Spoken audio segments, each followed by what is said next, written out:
하나님 앞에 나와서 자신의 문제를 주님 앞에 다 내어놓고요, 정말로 주님과의 1대1의 그 관계 속에서 여호와는 죽이기도 하시고 살리기도 하시고, 여호와는 행동을 지식의 하나님이시라 행동을 달아보시느니라. 용사의 활은 꺾이고 넘어진 자는 힘으로 띠를 띠도다. 전에 풍족하던 자들은 양식을 위하여 품을 팔고 줄이던 자들은 다시 줄이지 아니하도다. 전에 임신하지 못하는 자는 7을 낳고 많은 자녀를 둔 자는 쇠약하도다. 여호와는 죽이기도 하시고 살리기도 하시며 서울에 내리기도 하시고 거기에서 올리기도 하시는도다. 여호와는 가난하게도 하시고 부하게도 하시며 낮추기도 하시고 높이기도 하시며 가난한 자를 진토에서 일으키시고 빈궁한 자를 거름등 위에 올리사 귀족들의 자리에 앉게 하시고 영광의 자리를 차지하게 하시는도다. 하나님의 그 절대 주권과 하나님이 행하시는 일이 무엇인가를 우리 인생이 아무리 잘나고 똑똑해도 하나님의 손 안에서 움직여지는, 하나님이 원하시는 대로 움직일 수밖에 없는 그런 인생이란 것을 하나님 앞에 고백하면서 오직 주의 손에 있나이다, 하나님께서 우리 인생은 하나님께 달려 있나이다 라는 그런 고백으로 하나님 앞에 그 한나의 그 간절한 그런 기도, 그런 기도와 한나의 신앙 고백이 저와 여러분들의 신앙 고백이 되기를 주의 이름으로 축원합니다. 여러분, 실제로 그렇습니다. 모든 것은 하나님이 우리 인간의 생사회복과 그리고 한 국가의 흥망성쇠를 자기가 마음대로 원하는 대로 주시기도 하시고 빼앗기도 하시고, 때에 따라서는 가장 미천한 자에게 가장 높은 자리를 차지하게 해주시는 하나님의 그 능력을 볼 수가 있는 것입니다. 왜 그래 합니까? 형제들아, 주께서 우리를 부르심을 보라. 주께서 우리를 부르심을 보라. 육체를 따라 지혜로운 자가 많지 아니하고 능한 자가 많지 아니하며 문벌 좋은 자가 많지 아니하도다. 그러나 여호와께서 미련한 자를 선택하여 지혜로운 자를 부끄럽게 하게 하시고 약한 것들을 선택하여 강한 것들을 부끄럽게 하게 하려 하시느니라. 여호와께서 천한 것과 멸시받는 것과 없는 것들을 택하여 있는 것들을 폐하려게 하려 하시나니 이는 누구든지 하나님 앞에서 자랑하지 못하게 하려 하심이니라. 하나님은 하나님의 백성들을 부르고 자기의 일을 위해서 사람에게 맡길 때에 잘나고 똑똑하다라고 생각하는 사람에게는 하나님이 맡기지 아니한다는 거예요. 하나님 앞에서는 말 잘하고 힘 좋은 그런 사람을 하나님이 필요로 하시는 것이 아니라 정말로 하나님이 원하시는 것은 충성된 마음, 주님을 사랑하는 마음, 그러한 심령이 가난한 자, 이런 자에게 하나님은 일을 맡겨주신다는 거예요. 여호와는 사모하는 자에게, 사모하는 영혼에게 좋은 것을 주시고 줄인 영혼에게 만족해 하려 하심이니라. 항상 주님 앞에 우리가 사모하는 마음을 가지시기를 바랍니다. 주의 인자하심과 우리 인생을 향한 주의 기적이 얼마나 많은지요, 내가 그 수를 헤아리려 하여도 다 셀 수가 없나이다. 여러분, 그렇습니다. 주의 인자하심은 여러분 하늘과 땅을 초월할 정도로 하나님의 그 인자하심과 하나님의 그 사랑은 우리에게 차고 넘치는 줄 믿습니다. 오늘 우리가 역대상 26장을 읽었습니다만 그렇습니다. 22장부터 22장에서는 하나님께서 레위인들을 세우시고 23장에서는 하나님이 레위인을 세우시고 24장에서는 제사장들을 세우시고 25장에서는 성가대를 세웠어요. 그래서 그 모든 성가대와 모든 레위인과 제사장들이 이렇게 협동으로 해서 상호작용으로 서로 이렇게 서로 연합을 이루어서 1년에 2차례씩 하나님의 성전에서 일주일씩을 봉사할 수 있도록 24반차로 나누었어요. 특별히 성가대 구성은 4,000명을 중심으로 하나님의 성전에서 봉사할 수 있도록 288명의 가장 대표되는 사람들을 모아서 특별한 일이 있을 때에 하나님 앞에 찬양을 드리게 하게 하고요, 특별히 이 찬양대는 나중에 솔로몬이 성전을 건축했을 때 그때 하나님 앞에 찬양을 올려드렸던 그 찬송 찬양대가 288명으로 구성되어 있는 이러한 그 찬양대입니다. 그리고 오늘 26장에 넘어와서는 다윗은 죽기 전에, 지금 이 다윗의 유언입니다. 다윗이 솔로몬을 왕으로 세워놓고 이제 그가 세상을 떠나기 직전에 솔로몬에게 당부하고 백성들에게 하나님을 우리가 어떻게 섬겨야 하는가를 지금 그들에게 구체적으로 보여주고 있는 거예요. 그리고는 하나님의 성전 안에서 봉사할 수 있는 사람과 성전 문지기를 지금 이렇게 분리해서 사람에게 일을 맡기는 것입니다. 오늘 1절부터 19절까지 보면 성전 문지기가 할 일이 무엇인가, 어떤 사람을 성전 문지기로 세웠는가, 그것을 보여주고요. 그리고 20절부터 그리고 28절까지는 성전 안에 있는 창고를, 성전 창고지기를 대해서 이야기를 하고 있고요. 마지막 29절부터 마지막 32절까지는 성전과 왕궁의 그런 관리사들, 건물 관리자, 우리 교회도 이 건물 관리 대상이 있잖아요. 건물 관리하는 거, 이거 얼마나 중요한지 몰라요. 그래서 오늘 일단 성전 문지기를 보면 성전을 관리하는데 건물을 관리하는 거예요. 1절부터 19절까지는 성전 아웃사이더, 건물을 관리하고 그 나머지 안쪽 부분에는 그 안에 있는 성전 기물들과 창고를 관리하는 그런 직임을 이 다윗이 사람들에게 명령을 내리는 거예요. 자, 그렇다면 오늘 성전 문지기로 어떤 사람이 뽑혔는가? 고라 사람들의 문지기 반들은 이러하니라. 아삽의 가문 중 고레의 아들 무셀레마라. 무셀레마의 아들들인 맏아들 스가랴와 둘째 여드디야와 셋째 스바데야와 넷째 여디디엘과 다섯째 엘림과 여섯째 요하난과 일곱째 엘호에네이며, 그 다음에 오벳에돔의 아들들은 맏아들 스마야와 둘째 여호사밧과, 이제 성전 문지기로서 직임을 맡은 사람, 여러 사람들을 일쭉 넣는데 고라 사람들, 고라 자손들에 관한 이야기를 넣다가 오늘 특별히 오벳에돔의 아들들에 관한 이야기를 넣는 거예요. 여러분, 오벳에돔이 누구입니까? 이 오벳에돔은 원래 이스라엘 사람이 아니에요. 이 사람은 이방 사람입니다. 이방 사람인데 기란 이하렘에서 다윗이 하나님의 법궤를 가지고 오다가 여러분, 그 우사란 사람이 그 법궤의 손을 대므로 인해서 죽어지자 그 법궤를 더 이상 옮기지 못하여 당분간 그 하나님의 법궤를 누구 집에 단치했느냐, 그 오벳에돔의 집에 그 하나님의 법궤를 맡겨 놓았어요. 여러분, 법궤에 손을 대면 사람이 죽는 그러한 마당 속에서 누가 그 법궤를 가지고 가려는 사람이 누가 있겠어요? 다윗은 더 이상 이 일을 할 수 없다는 것을 아는데, 그때에 오벳에돔이라는 사람이, 자기는 이스라엘 사람도 아니고 이방 사람이지만은 그래도 자기가 나서서 이 다윗이 왕께서 모든 일을 이루실 때까지 당분간이라도 우리 집에 맡겨놓게 하소서라는 그런 간청에 따라서 다윗이 오벳에돔의 집에 그 법궤를 3개월 동안 안치해 놓았다는 거예요. 그런데 하나님께서 그 오벳에돔에 복을 주셨는데, 어떤 복을 주셨느냐 하니까 자녀의 복을 주셨어요. 자녀의 복을. 오늘 오벳에돔의 집에 임했던 하나님의 자녀의 복이 오늘 저와 여러분들의 복이 되시기를 바랍니다. 오늘 새벽기도에 나오신 여러분들은 정말로 복이 있는 자들입니다. 목사님이 복이 있습니다, 축복을 선언하고 여호와는 내게 복을 주시고 너를 지키시기를 원하며 안수기도를 해주기도 합니다.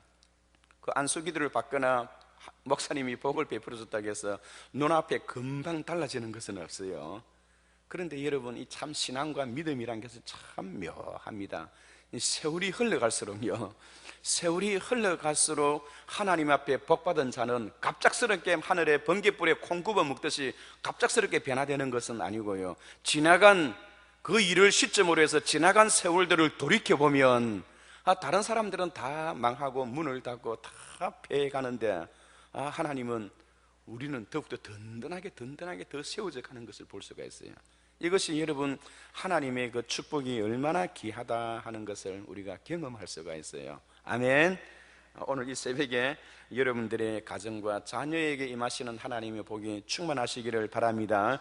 너희의 하나님 여호와께서 너희를 번성하게 하셨으므로 오늘날 하늘의 별과 같이 많거니와 내 조상의 하나님 여호와께서 너희를 현재보다 1000배나 많게 하시며 너희에게 허락하신 대로 복 주시기를 원하노라.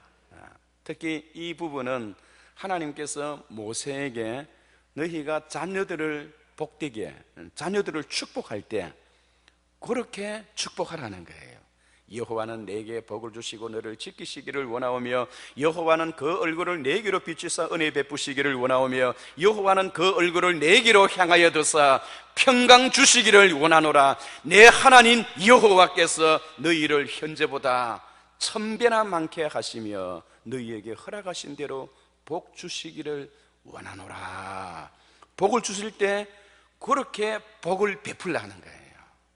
여러분들이 오늘부터 자녀들을 위해서 기도할 때마다 여호와는 내게 복을 주시고, 여호와는 너를 번성해, 내 하나님 여호와께서 너를 번성하게 하셨으므로 오늘날 하늘의 별들과 같이 많게 하거니와 내 조상의 하나님 여호와께서 너희를 현재보다 1000배나 많게 하시며 너희에게 허락하신 대로 복 주시기를 원하노라. 이렇게 축복을 베풀라 하는 거예요. 그러면 하나님께서 듣겠다는 거예요. 여러분, 이렇게 귀한 말씀들이 있는데 여러분 말씀을 암송하지 아니하고서는 그것이 되겠습니까? 가슴 속에 말씀을 새겨 넣어야 돼요. 새겨 넣어야 돼요. 그래서 우리가 이 세상을 떠날 때 자녀들에게 모세가 그리했던 것처럼, 야곱이 그리했던 것처럼, 우리 신앙의 모든 선배들이 그리했던 것처럼, 우리가 이 세상을 떠날 때 자녀들의 머리에 손을 올려놓고 간절히 하나님 앞에 그런 축복의 기도를 우리가 해줄 수 있어야 한다는 거예요. 그런데 가슴 속에 말씀이 없으면 뭘 이야기를 하겠어요? 예수께서 이르시되 기록하였으되 기록된 말씀을 잘 알아야 되는 거예요. 오벳에돔은 하나님의 그 법궤를 아무도 가지고 가지 아니하는 그 하나님의 법궤를 자기 집에 3개월 동안 안치함으로 인하여 하나님께서 그 자녀들에게 복을 주셨어요. 그들은 이방 사람들이고 이스라엘 사람과 하나님의 관심 밖에 있는 사람들 같았지만은 이방 사람이었으나 하나님의 큰 은혜를 받아서 하나님의 성전 문지기로 일을 할 수가 있었다는 거예요. 그런데 이 오벳에돔의 집에 자식이 몇 명이냐? 62명입니다. 62명. 여러분, 오벳에돔의 자손들이 62명이라고 이 성경에 딱 명시되어 있는 것은 하나님이 오벳에돔의 집에 복을 주셨다는 거예요. 여러분, 구약시대에 복을 받았다는 표시가 어떻게 나타나느냐? 땅을 많이 소유했다든가, 그리고 자식이 많다든가, 그것은 하나님 앞에 복을 받았다는 증거가 되는 거예요. 신약시대는 땅이 많다든가, 돈이 많다든가, 자식이 많다든가 하면 그런 사람을 부자라고 말하지 않습니다. 그러나 구약 성경에는 부자라고 하나님 앞에 복을 받은 사람을 표현할 때는 이 땅을 이야기를 하고요, 그 다음에 자식들을 이야기를 하는 거예요. 자식이 쭉 나열되어 있으면 그 가정 정말로 복을 받은 가정이다. 그런데 그 복의 개념은 나중에 신약에 들어와서는 심령이 가난한 자는 복이 있나니 천국이 저희 것이며, 그렇게 시작되어지는 거예요. 의를 위하여 핍박을 받은 자는 복이 있나니 천국이 저희 것임이라. 할렐루야. 구약에서는 이 물질의 복, 그것을 강조하고 신약에 와서는 영적인 복을 강조하는 거예요. 그러니까 구약 성경의 물질의 복, 자식의 복, 땅의 복, 이런 것은 다 영적인 복을 말하기 위한 하나의 전초 과정이라는 거예요. 그래서 하나님은 오늘 신약에 살아가는 성도들에게는 영적인 복과 육적인 복도 함께 임하시기를 주의 이름으로 축원합니다. 오늘 하나님을 잘 섬기고 이방 사람이 하나님의 백성도 아닌데 하나님을 잘 섬기려고 노력했던 오벳에돔의 그 집에 하나님께서 복을 주셔서 그 자식들이 다 잘 되었어요. 그리고 뿐만 아니라 하나님의 성전에 와서 성전의 문지기로 봉사를 하는 거예요.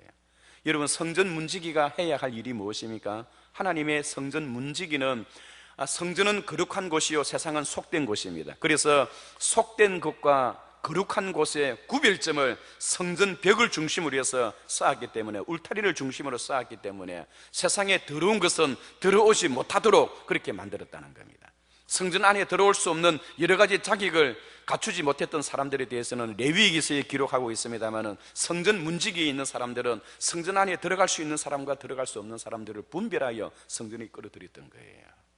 이방인들이 성전 안에 들어간다든가, 아니면 뿐만 아니라 병이 든 자가, 여러분 또 이 문둥병자가 들어간다든가, 그런 것은 들어가지 못하도록 성전 문지기의 손에 의해서 좌지우지 되어졌던 거예요. 그래서 우리가 시편 잘 알고 있잖아요. 주의 궁정에서의 한날이 다른 곳에서의 첫날보다 나은즉 악인의 장막에 사는 것보다 내 하나님의 성전 문지기로 있는 것이 좋사오니 여호와 하나님은 해요 방패이시라. 여호와께서 은혜와 영광을 베푸시며 정직한 자에게 좋은 것을 아끼지 아니하실 것임이니이다. 만군의 여호와여, 주께 의지하는 자는 복이 있나이다. 이렇게 부르짖는 것이 하나님께서 나에게 성전 문지기로 일을 할 수 있도록 은혜를 주신다. 이것을 오벳 에돔의 가정에서는 이 자손만대까지 영광이요, 가문의 영광입니다. 가문의 영광, 성전 문지기로 있는 것이요, 가문의 영광이라니까요. 그리고 두 번째로 성전 공간에 맡은 사람들은 어떤 사람들입니까? 그 20절부터 쭉 보시면 성전 창고입니다. 성전 창고에는 성전에 여러 가지 기물들이 있잖아요. 이런 것들을 관리하는 사람들의 이름을 쭉 관리를 적어놨습니다. 그리고 29절부터는 성전과 궁전을 함께 관리하는 건물관리대장, 우리 김일수 장로님입니다. 이 관리대장, 이 건물을 관리하는 사람의 명단을 쭉 기록하고 있는 거예요. 이런 부분을 볼 때 우리가 하나님 앞에서 어떤 마음과 어떤 자세로 하나님의 일을 해야 하는가 하는 것을 오늘 본문은 우리에게 잘 가르쳐 줍니다. 첫 번째로 어떤 정신을 가지고 하나님의 일을 해야 합니까? 힘과 능력을 갖춰야 돼요. 그 일을 행할 수 있는 능력을. 원래 여러분 그 일을 할 줄을 모르지만은, 그러나 그 일을 하라고 할 때에, 그 일을 할 때에 그것을 연구하고 개발해서 더 나가는 거예요. 여러분 이순신 장군 잘 알잖아요. 이순신 장군은 물하고 관계없는 사람입니다. 그는 저 변방에서 북쪽에 있는, 북방의 흉노족에는 오랑캐를 지키는 사람이지 바다에 배를 만들어서 물을 조사하고 온 그런 사람이 아니었어요.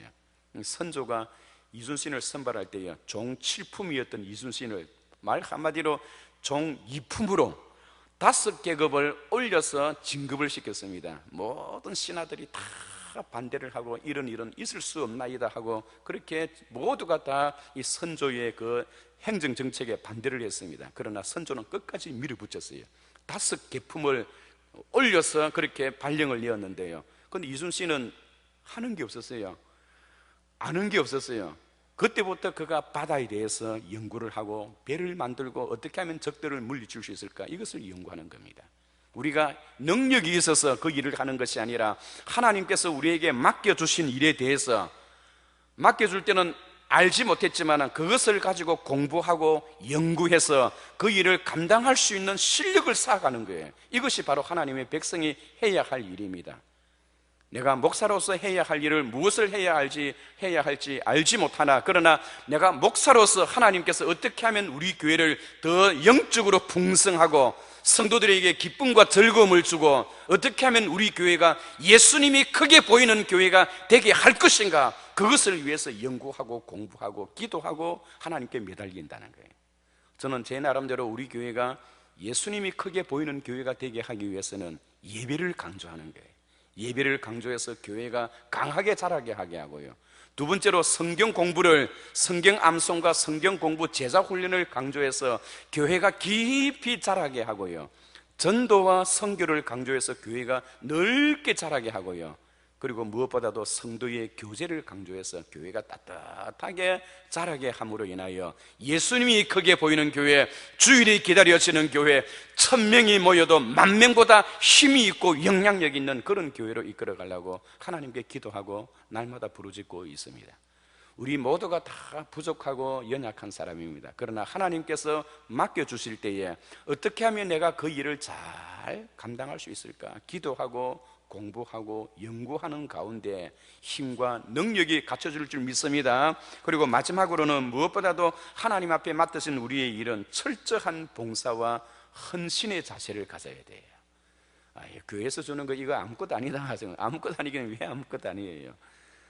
사회에서 어느 직위 위에서 있는 것보다 더 소중히 여기고 하나님께서 나에게 주셨던 이것을 나의 신앙 고백으로 주님을 사랑한다 말로만 아무리 해봐야 여러분 그것이 무슨 의미가 있겠습니까? 주님을 사랑하는 나의 신앙 고백으로 하나님께서 나에게 맡겨주신 일을 잘 감당하고 충성된 마음과 헌신된 마음으로 두 마음을 품지 아니하고요, 주님과 함께 고난받기를 즐거워하고요, 하나님 앞에 지혜를 받았어요.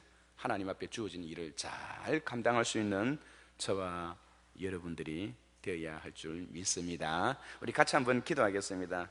같이 기도할 때 하나님의 일은, 여러분 어떤 일은 중요한